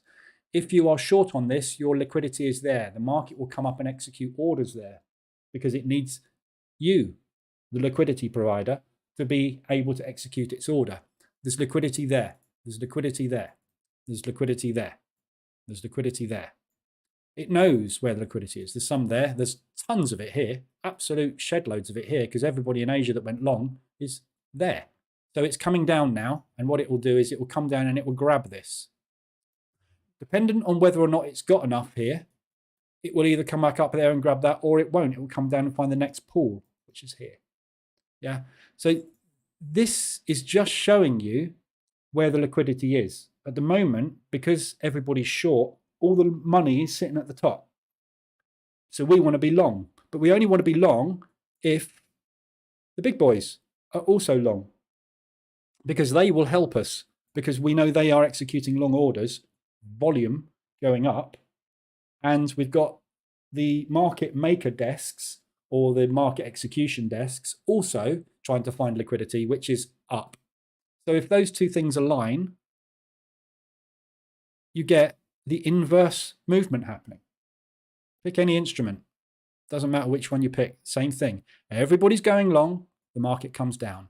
Everybody goes short, the market goes up. Everybody goes long, the market goes down. Could go on doing this all day long on every instrument you could possibly trade. Market's going long, price goes down. Retail goes short, price goes up. Retail goes long, price goes down. Retail goes short, price goes up. Yeah. What you can't do is time it. You don't know when these guys are going to flip. But what we know at the moment is they're all going in like New Zealand dollar CAD. That's why I'm long New Zealand dollar CAD. 89% of the market is shorting this thing at the moment. It's going to go up, isn't it? Look. Where's New Zealand dollar CAD? We got that in here. Don't know if they do New Zealand CAD. No, they don't have it. But let's find another one that's really heavily weighted. Let's see. There you go. Look, I mean, there's a prime example. I've just shown you this one. Look, net short on the FTSE. 90% of the clients in IG are hitting the sell button on the FTSE at the moment, right? I just showed you the FTSE, right?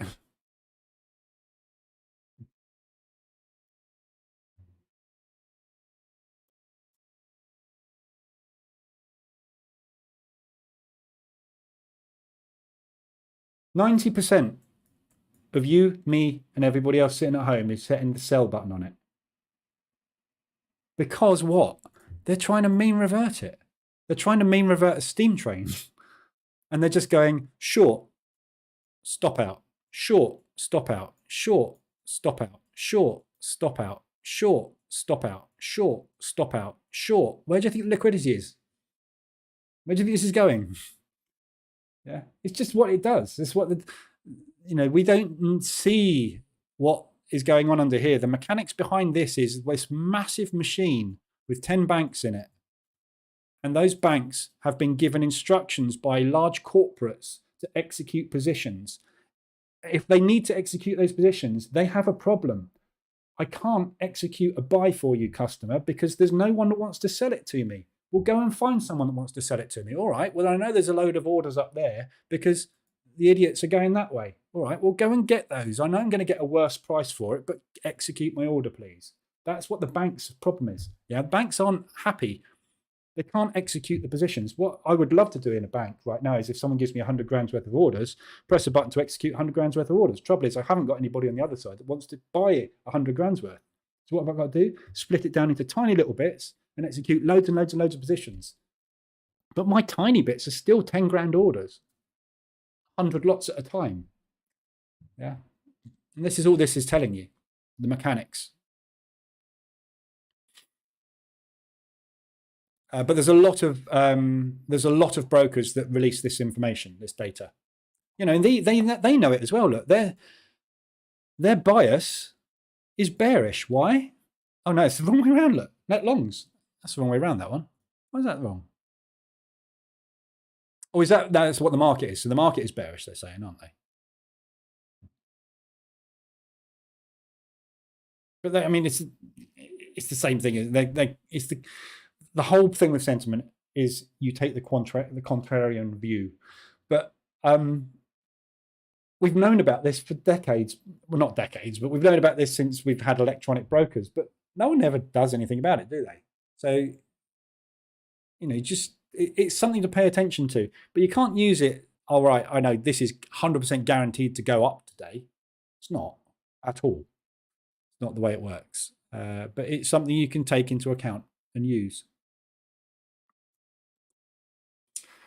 My strategy is mean reversion, Kenny. Yeah. So there's nothing wrong with mean reversion. I'm a mean reversion trader. Most people are. It's just the problem with mean reversion is the stubborn mean reversion people just get destroyed. I've been there. I've done that so many times. And this is what the strat shadow is about. The shadow indicator is to help you stop doing that. Yeah, this thing's going up. Don't sell it, buy it.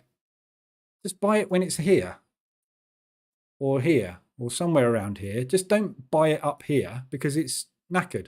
Buy it when it's coming down. But retail who do not have this on there, and what retail do predominantly is sit on the 5-minute chart, zoomed in like this, trying to mean revert that, not realizing if they were to zoom out and have a look, they're fighting a losing battle. But you can't see it when you're in here, which is why I go on about multi-time frame analysis all the time. If you're not looking at the bigger picture, you're never going to be on the right side of the train, are you? You're going to be on the wrong side all the time. And that's what retail does. Yeah, because everybody sees the guy with the Lamborghini, he does a course and goes, that's how to make money. But the guy with the Lamborghini hasn't got a clue what he's doing. He's just selling a course.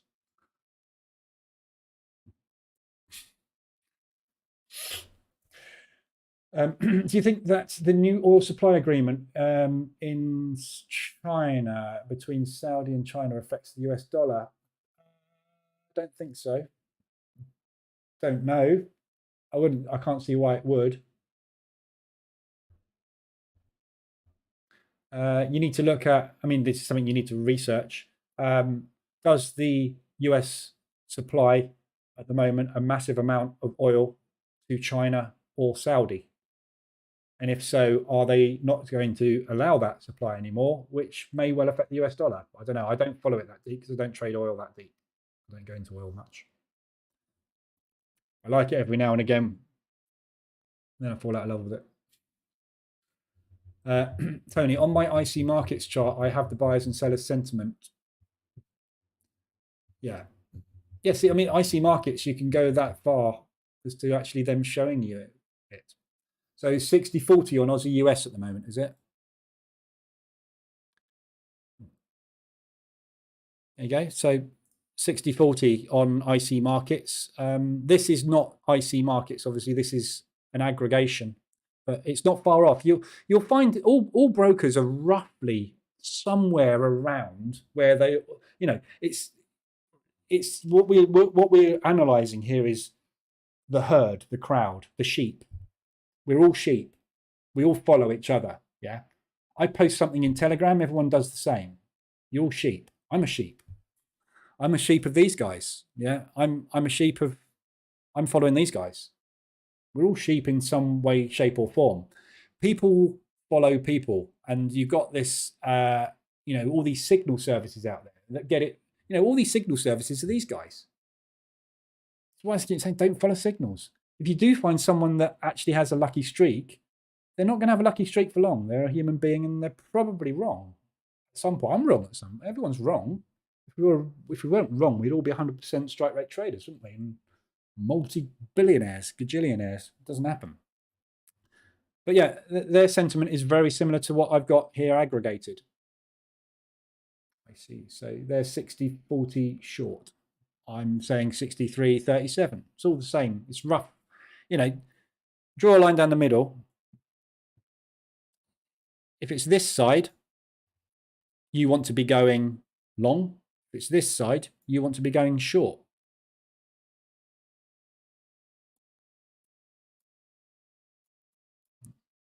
The longer it is over there, the shorter you want to be going. Yeah. New Zealand dollar yen. Everybody's long New Zealand dollar yen at the moment.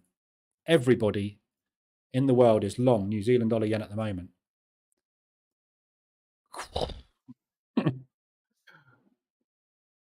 But they're still long it. Yeah. You see what I mean? What they're doing is they are, this is the bottom. This is the bottom. This is the bottom. This is the bottom. This is the bottom. This is the bottom. I've blown the account. Then there's no more people going long on it. Everybody then starts to short it. So they'll go, whoomp, whoomp, whoomp. But we don't know when. You never know when. It's just to give you an idea of where you ideally should be going at some point in the next day or so, maybe. Don't know. You can never tell. You never can tell. Can I post the link? So it's called the dailyfx.com. But don't use that. Don't go and use that. Use this. Use my one. Because my one's way better, because my one is a much bigger aggregation of a much bigger sample set. So IG, you only get on IG a handful of instruments. That's all you get. Yeah, they don't give you everything. Other places give you everything. So I'm gathering all the information together and putting it in one place. So this is your bigger picture. New Zealand dollar yen is probably going to take the lower 81.250. Yeah. DAX is thinking about potentially giving me some money today. So yeah. That's where I suspect we'll get to on Monday. And then, your call is the same, isn't it? Do I want to be fighting? Do I want to be these guys? Do I want to be with these guys? This is why I'm not happy about getting on board with COT at the moment, because the retail sentiment is all long, and we've got Japanese intervention happening a lot. Yeah, so I just don't really want to be longing it at the moment. You know, I've taken that long this morning on it, and you know, it's in profit at the moment, but I'm not particularly comfortable with it. It is very nicely extended, and they all are, but it's difficult. I can't see anything but that or that as the downside potential. Upside potential I can't see until we've been here. So I'm not overly enamored by it, but equally, you know, we are very, very extended, and it will need to breathe. And again, you need that breathing room where the markets are taking profit. Yeah, so the guys have been shorting the crap out of this, eating all your liquidity. They're going to need to take profit on those moves, which is what we use the RSI for, to find out when potentially we're trying to time a period where they will take profit. Because the strength of the move means that you eventually run out of people on the other side, and that's when they take their profit. When they get to the point where they can't, basically every time they're pushing this, they're making more and more and more and more and more and more and more money. They get to a point where they can't make any more money because there's no one stupid enough to keep doing that mean reversion. That's when they take their profit. So this is helping us to time the profit take move. That's what we're playing, the mean reversion of the profit take. Doesn't mean it's going to go that way. This has got nothing to do with direction. What this means is it's an exhaustion point, potentially. That's all we're using it for, to say, right, there's probably a profit take coming.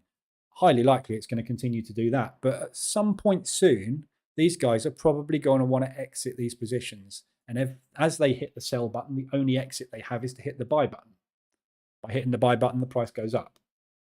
So that's all we're doing. Keep it in line with that, and you've got more chance, haven't you? But it's still, nothing is 100% in anything.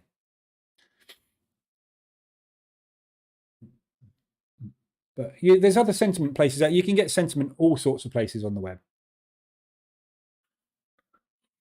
There's lots of people publish it. I just like to have everything in one place rather than flicking about and having thousands of tabs over. I just amalgamate it all here. I can, on all this information, key fundamental information, it's all available on the web in multiple sources. It's published by the central banks and governments. Yeah, and this information isn't secret. It's on here. It's everywhere. Yeah, none of this is hard to find. I just put it all in one spot so I can easily see what's going on, so I don't have to do all the hunting. That's all.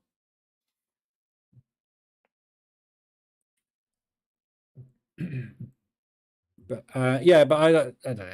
We'll see what happens with it. Small risk, and as I say, I'll be out at the end of the day on it anyway. So we'll see how those two get on today. So I'm looking to obviously the last evaluation account I had, I was running so many different strategies, doing so many different things on it. I got it into an absolute mess. So I'm trying to, and that's because I'm trying to do so many things in here all the time. So this is going to do nothing now but take very small risk position trades with the view of trying to get that 5 to 10% I normally do in a month. So I'm going to use this to try and get the prop account passed in 2 months. So I'll be taking 0.25% risks on it. And obviously this is running, how far away am I? 1800. So I'm a couple of grand away from target on this one. And this is just running the opening range breakout on NASDAQ and DAX. So I'll just keep trading these two accounts in here. And hope I don't get a 5% squeeze. We can do in it. Right, I'll be back this afternoon, 2:20. News is at 3, which is only University of Michigan. So we'll see what happens on that. We may get a shallow open on the NASDAQ this afternoon. We'll see what happens, but we'll they may well wait for that to come out and then use that to make a move. So for the first half an hour, we might have a slow open. But on the NASDAQ opening range breakout, I'm trading the 5, the 15, and the 15 to 30 ranges. So I will only be in potentially 2 positions by the time the news comes out. And then obviously that will get me in whichever way the news goes, if it goes. So hopefully we'll get a decent profitable afternoon on the NASDAQ again this afternoon. And this DAX is obviously long. So if you are long DAX with me on this, I'm up there. That's where I'm going. And I will monitor up there if we get there. We've got to get there yet. It's not going anywhere today, is it, at the moment? But if we do get that run this morning, that's where I'm probably going to look to take some profits.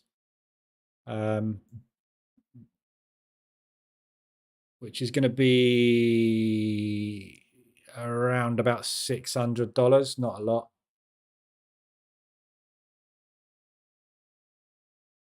So not a big one this morning because the range is so big.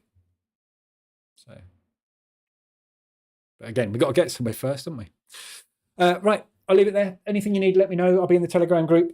And obviously I'll be around this afternoon at 2:20 for the next live. And we'll see what happens with the index in the afternoon. But I'm not going to take any trades today, I don't think, at the moment. Nothing's setting up, so I won't post much. But I will post those 2 in the Telegram group in a minute, the ones I've just taken this morning, although they're already starting to play out. But they're not, they're only going to be end of day close trades. So I'll get whatever I get today. All right, have a good one. I'll be back this afternoon, 2:20. Hopefully see you then. If not, have a good weekend if I don't see you. And then I'll be back on Monday as usual. So I will see you at 2:20.